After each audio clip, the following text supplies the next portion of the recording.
Welcome to this next conversation with the Morning Tea Marketing Missus. We are here to offer some valuable tips to help small business owners and sole traders improve their online presence and communicate more effectively to reach a larger audience.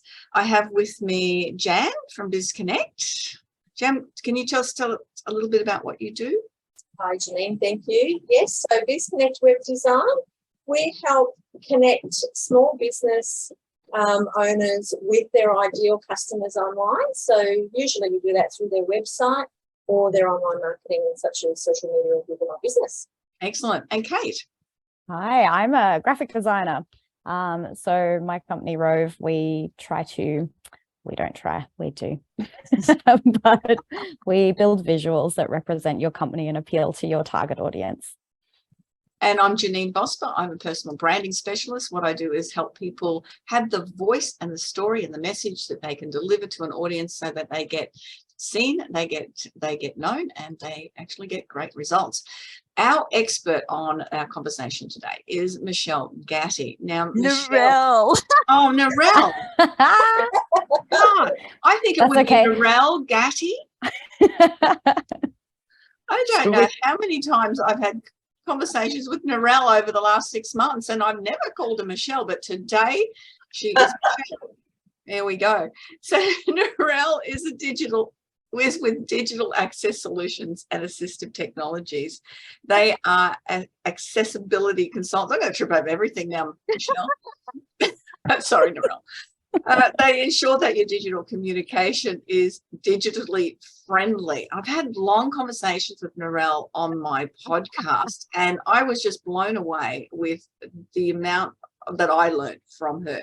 And their goal is to assist businesses to ensure that your websites and other digital communication is easy and it's simple to use, it is interactive, it is inclusive, and it's accessible and meets Australian standards, things you would never have thought of. And Narelle has got so much knowledge on this topic. So Narelle, I can't wait to hear even more about how we can make ourselves, our businesses more accessible. Oh, look, thanks, Janine. For me, it's my passion now. It really is. And you guys know my story, but look, I wasn't always unsighted. I've got very little sight now, so everything's a blur for me. Some people say that's probably a leftover from my 20s, but I don't think so. But I had sight, and what I never realized was how much the communication barriers are put up by just not doing some really simple techniques.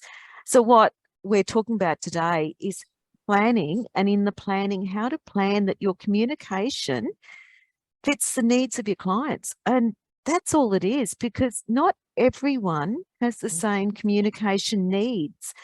I know for myself, obviously I can't see. Jan, I think you wear glasses. Janine, I'm not sure. Kate, I'm not sure. And because I'm not sure, that means I'm not aware of Kate and Janine's communication needs. What is the thing that's going to get Kate and Janine to understand the message that I'm trying to give? And that's where accessibility comes in, because all accessibility is talking about is communication. That's all it is. Accessibility is saying that there is two ways to do things. There's a way where your target market, your clients, might not get the message, or there's a way to ensure that they can get the message, and it's really the application of simple techniques. So when you're planning anything, whether it's a website, a document, Excel, graphics, such as Kate does, Janine, even when you do speeches and you're teaching people how to speak and how to get the message across, everyone uses a process. It's just something we all do. If we go to write an email, we always think of what we want to write, who we want to write it to, why we need to write it, when we're going to do it, and how we're going to do it. So it's the what, when, where, why, and how, and it's everything. So if you're going to do a website, it's the same thing. You know, what are you trying? What's the message you're trying to give? So when you're looking at accessibility and how to incorporate accessibility to everything, it's exactly the same questions. The questions don't change. What information are you trying to give? How are you going to present it? And it's not just how you're going to present it. The second question with how is it going to be read? Is it going to be read by someone that uses assistive technology tools such as screen readers or captioning? We've got captioning at the bottom of our screen at the moment. Is it going to be read by someone on a mobile phone, on a tablet, on a laptop? Is someone going to print it out because they really don't have technological skills to use a computer? So the how suddenly becomes really important. The why? Well, what's the purpose of it? Is it going to be to get information back to you? Is it going to be for you to give someone information? So then you're suddenly looking at reading levels. You're looking at the use of the language. You're looking at, just the way you're going to get the message across. When are you going to do it? Is it going to be done when someone's going to be on a noisy train and you want to use voice? Well, hang on, if they're on a noisy train, it might not work so well. Or is it going to be in a quiet room? It's all these considerations. And what we're talking about really is only 4 principles. There's perceivability, which is, what are you seeing? There's operability. How are you going to see it? There is understandability. Do you understand it? And there is robust. And robust says, make sure it can be used on any tool, whether it's a mobile phone, a tablet, a website, paper, assistive technology. Plan it. Put the accessibility planning into your document and make it just standard operating procedure. That way you're going to get access to a lot more people. And more importantly, they're going to understand what you're trying to tell them. That's all that communication is, isn't it? 100%. It certainly is. And I know with the group here, we're focusing on planning for the month of January. It's such an important time to do that. So what you're talking about, it really does take a step back, doesn't it, in our communications? How are we going to plan our communication so it is accessible to everybody? That's it, because it's like anything, isn't it? It's like when you cook a cake. You just don't go and say, I'm going to cook a cake. You've got to make sure you've got the ingredients, you've got the recipe, you've got the right tools and equipment to do it, and you've got in your mind the type of cake you want to make. It's not just you do it. Nothing you ever just do. And to be honest, those things you just do, how often do they not work out? Pretty often. Yeah. Yeah. Usually the way they turn out is if you've done them many times before, but you would have started off with some kind of recipe in the first place. Yeah. I mean, a good example is I did some documentation today and I just ran the accessibility checks. It took me 5 minutes to run the accessibility checks over it, convert it to PDF, and now meets the Australian standards. 5 minutes, which means a lot more people will be able to read it just by doing 5 minutes extra. What does that mean? That you've obviously got an app that does that. What you haven't? So what does that mean when you... Okay. Microsoft Office comes with the accessibility checker already inbuilt. Okay. And people don't realise this. All the the predominant popular ones, I haven't checked every Microsoft Office product, obviously, but they all come with an accessibility checker. And they will go and check that your images have alternate text.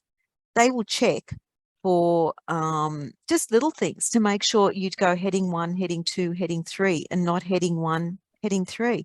If you get someone that's very pedantic and that goes heading 1 to heading 3, they're going to think, well, something's gone wrong and I've missed a part of the document. It hasn't printed out properly. It could even be, it's checking the grammar. It's checking the punctuation because, like you guys, I'm really big on grammar and punctuation. I'm not saying I'm perfect at it, but just putting a comma in the wrong place changes the meaning, doesn't it? Or putting a quote in the wrong place, it can change the meaning so drastically. So it's just running the accessibility checker over it And because everything that I do, I convert to PDF. PDF Adobe Acrobat also has a menu system to check that the accessibility is there. It's really Fantastic. simple stuff. Okay. People That's, just don't realize it's there. that's And- really interesting. Yeah. And I know the first time I think we ever spoke, Narelle, we were talking about this, and I think I said something along the lines that I don't know that my clients are the type of people who need accessibility. Yeah, They I don't remember. yeah. But you told me that there's also, it's huge in the community of people who do need extra accessibility, that their family, their friends will Yep. not boycott, but they're going to favor the businesses that allow their friends and family to access their Yeah. information and their offering. Well, being part of the blind community, we actually know the cafes, and cafes are a great one. Most cafes are not accessible by the blind community. We actually have to have someone read the menu to us. And I hate it because if some people, like my husband, never reads the prices to me. And that really upsets me because that takes away some of my choice. Mm. I don't get to choose how much I want to spend.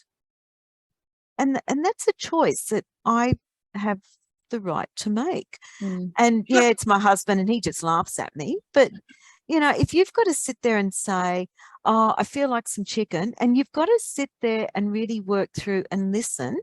And if you've suddenly got 10 choices, it's overwhelming having someone read the 10 choices out. So what we do in the blind community, whenever we find a business that is really accessible, and I've got to be honest, you three are, you're great. We tell everyone about you. We're the first to say, you need to go to this cafe because that cafe understands and they have set it up so we can go online, we can read the menu, we can make our choices. We know how much we're spending. So We've it's got having that accessibility. online accessibility. Yeah, Yeah, so you can use a QR code, scan Yep. what the menu is, and then exactly. be able to read So it. we're actually building up a list of cafes that are accessible. Fantastic. And that could be as simple as scanning for an online PDF that is run through an accessibility check, like you just told us. Exactly. Yeah. It is so simple. People are amazed when we explain just how simple it is. And just by planning, you've suddenly, added a quarter of Australia's population to your market. That's a big number. I know that with us working with you, Narelle, we've Yeah, learned a lot because beforehand we were completely naive, like just like most the rest of us.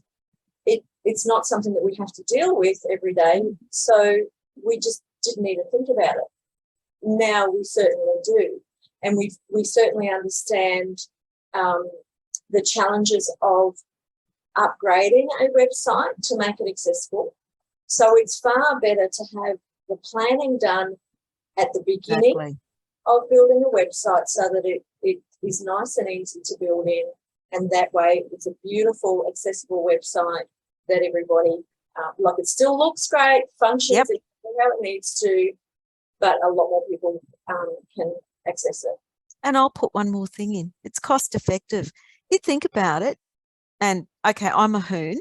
I will admit to that. And if you're going to be at the CBD, do not say anything on Friday. I am a real hoon. And you get a car that if you want to suddenly want to put mag wheels on it, you want to put a change the color, you want to do, turbo it, whatever you want. It's quite an expensive thing to add on afterwards. It's like anything. Do it as you go. And it's suddenly very cheap. It opens up your market because seriously, it's a quarter of Australia's population, approximately. But that's talking about people with, English as a second language as well. They get the assistance from it. It's not just those with disability. How many people use Zooming on their phones? We all do. Okay, I do all the time, but we all do. People that use captioning on a noisy train to watch something. People that it's tools. I'll give you a classic, and the reason why our logo is the way it is. So down in the bottom left-hand corner is a typewriter. The typewriter was one of the original tools that people that were blind used to write legibly.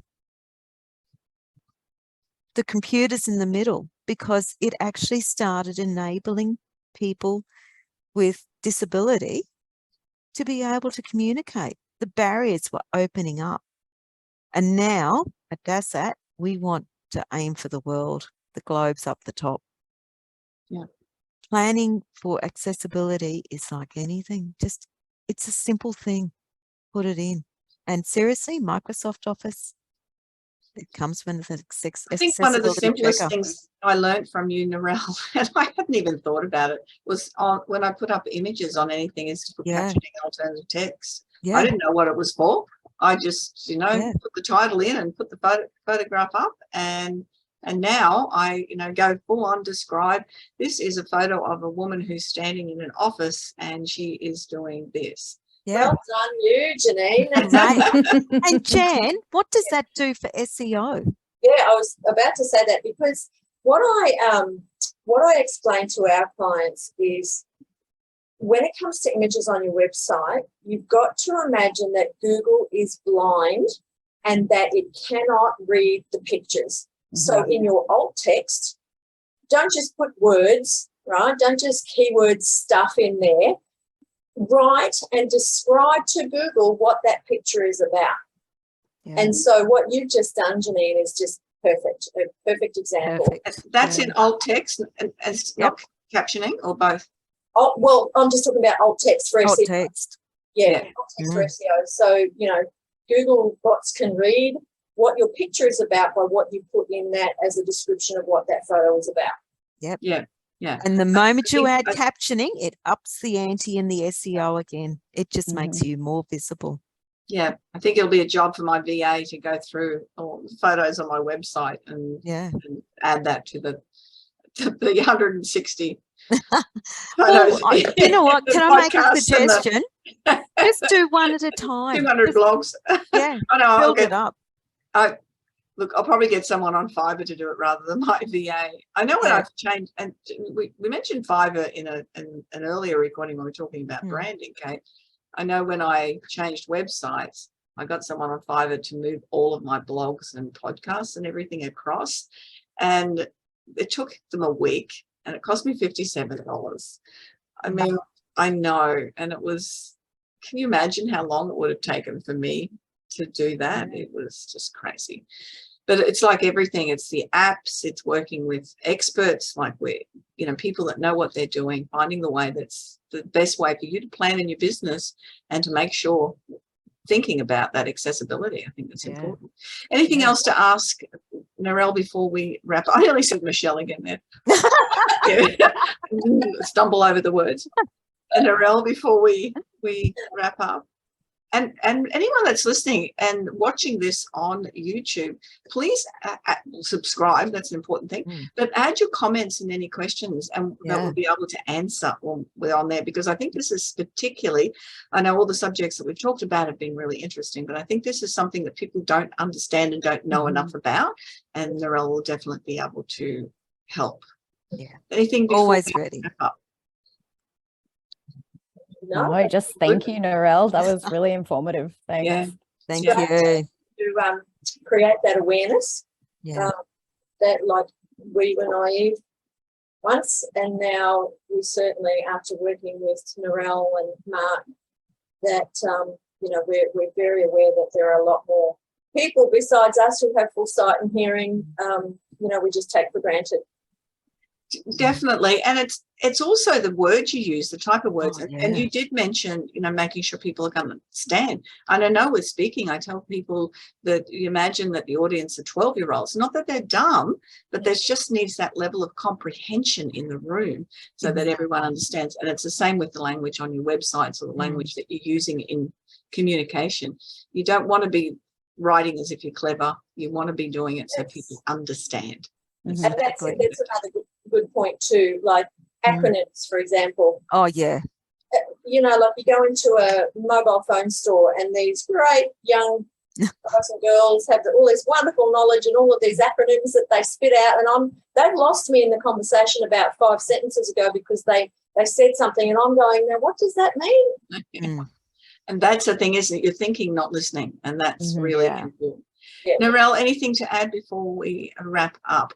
Yeah, I think the big thing is, and what I want to impress on anyone and everyone really, is in anything you do, understand the communication needs of the people you're talking to.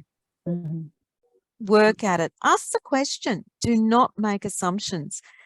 I'm obvious, but someone with some form of cognitive impairment, someone that's had a stroke, someone that wears hearing aids, you cannot see the hearing aids. No, you don't necessarily know a person's communication needs.